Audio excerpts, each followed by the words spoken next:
Yo, Bakayalo Konoyalo, avant la sortie du chapitre 1054 de One Piece, oui, parce que c'est la grande pause d'Oda, et ben on a un mois pour faire quelques petites vidéos pour résumer un peu tout ce qui se passe, notamment par rapport aux puissances, les grandes puissances de One Piece, la marine, les 4 empereurs et les Shichibukai. Il faut rappeler que ces trois-là, ces trois groupes forment évidemment les 3 pouvoirs. Et comment les situer dans la cartographie? Qu'est-ce qui se passe? Qu'est-ce qui se passe géographiquement, géopolitiquement? Et ben, on va regarder ça parce que c'est important par rapport à ce que vous allez voir par la suite. On va théoriser là-dessus. Donc, avant de commencer, évidemment, il s'agit d'une théorie. Je ne détiens pas la vérité absolue. Tout ce que je dis, voilà, peuvent être débunkés par d'autres youtubeurs, évidemment. Moi, je pense qu'il y a des gens qui sont beaucoup mieux spécialisés que moi. Et je pense que bientôt, Goldie Soul va sortir une vidéo bien plus appuyée que moi. Mais voilà, je vais m'engager au niveau de la puissance et dire que, voilà, notamment, la puissance de la marine équivaut à celui d'un empereur. Mais voilà, on va regarder pourquoi et pourquoi je dis ça et comment. Donc, les amis, c'est parti. On va faire ça comme ça. Hop, on va mettre la map. Voilà, la map du début. Donc, on a Luffy qui commence tout à droite. Et son objectif, c'est de parcourir les mers tout à gauche. La ligne du milieu, c'est Grand Line. Et on peut voir qu'il y a 2 principaux parties dans cette map. Il y a la partie de gauche et la partie de droite. Donc la partie de droite, c'est l'île de Paradis. On va dire c'est là que le gouvernement mondial dirige. Et celui de gauche, c'est les 4 empereurs. Ce qu'on peut constater, c'est que voilà, regardez, là on a une flèche par rapport à Luffy. Lui, il va voyager sur toute cette zone dans le premier arc. Et du coup, il va balayer, il va se battre contre des Shichibukai, il va emmerder un peu la marine et tout. Mais tout ça, c'est une zone dirigée par le gouvernement mondial et du coup par la marine, parce que c'est la marine qui obéit au gouvernement mondial. Par contre, dans le Nouveau Monde, c'est ce qu'on appelle la zone dirigée par les 4 empereurs qui sont à gauche. Et ben on peut voir que eux, ils gèrent toute cette zone et que le gouvernement mondial, la marine et les Shichibukai n'ont aucun contrôle sur eux. Donc là, on a vraiment les 3 entités. Donc, je remets la flèche là-bas. On a vraiment les 3 groupes. Donc, on peut voir la marine, les Shichibukai, représentés par Mihawk, la marine, représentée par Sengoku, et puis les 4 empereurs, Shanks, Barbe Blanche, Big Mom et Kaido. Les 4 empereurs, en fait, ils se font la guerre entre eux. Vous voyez, ils sont dans le Nouveau Monde, ils aiment cet endroit, mais ils se font la guerre parce qu'ils ont envie de gagner des territoires, ils ne sont pas alliés, tu vois. Donc, ce qu'on dit à ce moment-là, c'est qu'il y a un équilibre du monde. C'est-à-dire que pour le gouvernement mondial qui est à droite de cette carte, on peut voir que eux, ils ont beaucoup plus de territoires. C'est là-bas où tout le monde est en paix, du moins pour eux, parce qu'ils instaurent leur justice, tout ça. Et à gauche, par contre, ils n'ont aucune emprise. C'est vraiment les 4 empereurs qui dirigent cette zone. Mais par contre, ils ne comptent pas les attaquer. En fait, ce qu'il faut savoir, c'est que vu que les 4 sont hyper puissants et qu'ils se font la guerre entre eux, la marine ne veut pas s'interposer. Parce que si jamais elle arrive en plein centre, elle se fait dégommer par les 4. On est d'accord. Mais elle veut préserver son territoire qui est à droite. Donc, pour préserver son territoire qui est à droite, qu'est-ce qu'elle a fait? Elle a fait une alliance par rapport à un autre pouvoir qui s'appelle les Shichibukai. Donc, il y a les 7 corsaires. Donc, il y en a 7. Et avec ces 7 corsaires-là, en fait, dès qu'il y a un empereur qui essaie d'arriver dans le territoire de droite, eh ben, ils font une alliance. Ils appellent les Shichibukai pour bloquer, par exemple, on va dire Barbe Blanche, là. Hop, il veut pénétrer la partie de droite. Bah, du coup, il y aura une alliance des 2 pour bloquer Barbe Blanche. Donc, ils vont empêcher un empereur de passer. C'est ça, en fait, l'équilibre du monde selon eux. Et c'est ce que je comprends, en tout cas. Donc, en termes de puissance, pour moi, Barbe Blanche est en dessous de la marine et les 7 corsaires. Ça, c'est une alliance qui fait que les 2 battent un Yonko. On va ensuite arriver dans le nouveau système, parce que Luffy va arriver dans l'autre partie de la map. Donc, il va franchir...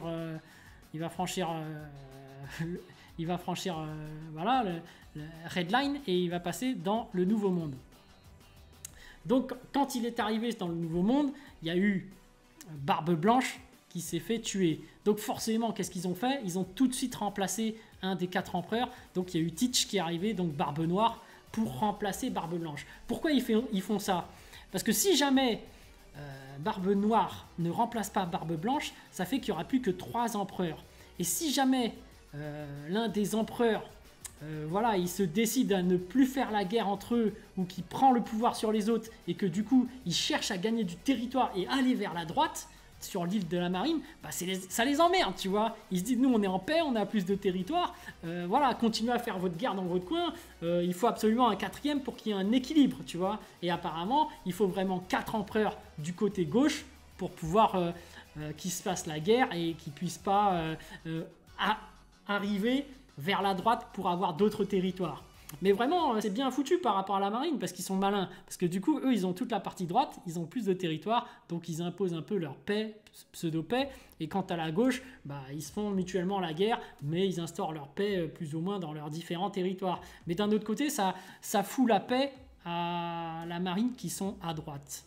Mais ce qu'on constate aussi, c'est que sur la partie du Nouveau Monde, bah, y a Barbe Noire qui commence à prendre des fruits et qui commence à devenir de plus en plus puissant.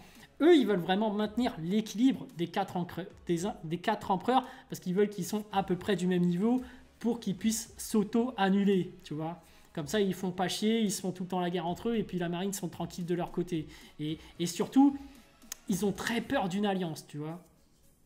Mais la puissante marine a quand même la possibilité de faire une alliance par rapport aux 7 corsaires. Sauf que là, après Barbe Blanche, bah, ils ont aboli le système des 7 corsaires. Et du coup, c'est apparemment le SSJ, donc c'est l'unité scientifique de la marine, qui a remplacé les 7 corsaires. Apparemment, avec Vegapunk, ils auraient développé une nouvelle technologie qui fait qu'en termes de puissance, bah, ils auront plein de pacifistas ou autres technologies qui pourront effectivement, avec eux, s'allier et neutraliser les éventuels empereurs qui chercheraient à entrer dans leur monde. Donc c'est vraiment une bataille de territoire assez intéressant. Donc comme vous pouvez le voir, c'est bien plus compliqué. Alors que Luffy, vous voyez, il est en train de parcourir tout Grand Line. Il essaye juste de faire la ligne tranquille. Et en fait, ce qu'il y a, c'est que Luffy, il commence à arriver vers le bout, hein, au fond à gauche. Mais ce qu'il faut savoir, c'est que tout au fond à droite, c'est Marie-Joise. Donc moi, je suis persuadé que quand il arrivera tout au fond à gauche, il va aller ça va retomber sur Marie-Joise, tu vois, parce que la planète est ronde, on le sait, voilà. Et c'est certainement au niveau de Marie-Joise où il y aura peut-être, allez, grosse théorie, c'est à peu près vers Marie-Joise qu'il y a Raftel. Ok, on continue l'histoire, hein, parce que là, du coup, il n'y a plus Barbe Blanche. Il continue, les 4 empereurs, à se faire la guerre entre eux et à gagner des territoires. La marine surveille les activités des 4 empereurs sans intervenir parce qu'ils sont tranquilles dans leur coin, ils ont leur territoire, ils ne veulent pas intervenir, faites la guerre, nous, on possède déjà tout ça, laissez-nous tranquilles. Mais de temps en temps, ils viennent, ils sont quand même à l'affût pour pouvoir choper le territoire tout entier de gauche. Hein. Parce que s'ils ont fait appel aux pacifistas, au SSJ, donc leur unité scientifique, c'est pour pouvoir développer une armée assez grande pour pouvoir prendre toute la partie de gauche. Donc gouvernée par Shanks, Big Mom, Barbe Noire et Kaido. Donc on arrive bientôt sur la dernière étape. Là, ce qu'on constate, c'est que vu que Kaido et Big Mom sont tombés, eh ben, il y a Luffy qui est devenu empereur. Alors lui, il s'en fout un peu des territoires, même si il en a quand même pas mal. Hein. Il y a pas mal de pirates sous ses ordres et tout. Il cherche à aller tout au fond à gauche. Donc lui, il se rapproche vraiment de Marie-Joise. Il va bientôt finir d'avoir fait le tour du monde par rapport à cette line, tu vois, la grande line. Mais par contre, ce qu'on peut constater, c'est qu'il y a toujours Shanks, il y a Barbe Noire, et évidemment, il y a Baggy, un autre empereur qui a pris les territoires. Et là, on voit que Akainu et le SSJ, ils ont bien eu le temps de se développer. Parce que pendant que ceux de gauche, ils continuent à se faire plus ou moins la guerre, bah, ça fait que du côté droit, eux, ils ont le temps de développer leur technologie. Et peut-être qu'un jour, ils vont arriver et ils vont attaquer ceux de gauche. Donc, le problème, c'est que est-ce qu'ils vont chercher à capturer Luffy? Parce que mine de rien, le fait qu'il y ait 4 empereurs, ça crée un équilibre pour la marine. Vous comprenez bien que lorsqu'il y a un empereur qui tombe, ils en désignent un nouveau tout de suite parce qu'ils veulent que les 4 s'affrontent. Ils veulent pas de problème. Ils veulent pas qu'un empereur un jour débarque à droite et les emmerde, tu vois. Donc pour moi, c'est vraiment ça l'équilibre du monde. Mais il semblerait que depuis l'arrivée d'Akainu, je pense qu'avec les technologies de Vegapunk, le SSJ, il prépare une énorme armée pour essayer de détruire tous ceux qui sont à gauche. Alors, en termes de puissance, donc disons les termes, en termes de puissance, moi je pense que quand on réunit ceux de gauche, attends, je vais vous les remettre, je suis bête, mais en fait, quand on réunit ceux de gauche, t'as Baggy et Shanks, qui sont des alliés potentiels, mais on voit très bien que Barbe Noire, le mec va faire genre, il sera allié, mais il va trahir. Et en fait, c'est ça le problème, c'est que je pense qu'il y aura une grosse alliance entre pirates, mais il y aura Barbe Noire qui va faire le traître, tu vois. Il y aura une alliance des 4 empereurs, mais du coup, Barbe Noire va faire le traître, et s'il fait le traître, Barbe Noire, bah, ça fait que ça neutralise même un empereur en plus. Parce que du coup, au début, ils sont 4 alliés, et vu qu'il y a un traître parmi eux, bah, il faut obligatoirement un empereur pour neutraliser un empereur. Donc je pense que c'est Shanks qui va devoir s'opposer à Barbe Noire, et du coup, face à la grosse armée de la marine, plus le SSJ, bah, ça va être les troupes de Luffy, donc un empereur, et l'autre empereur, Baggy.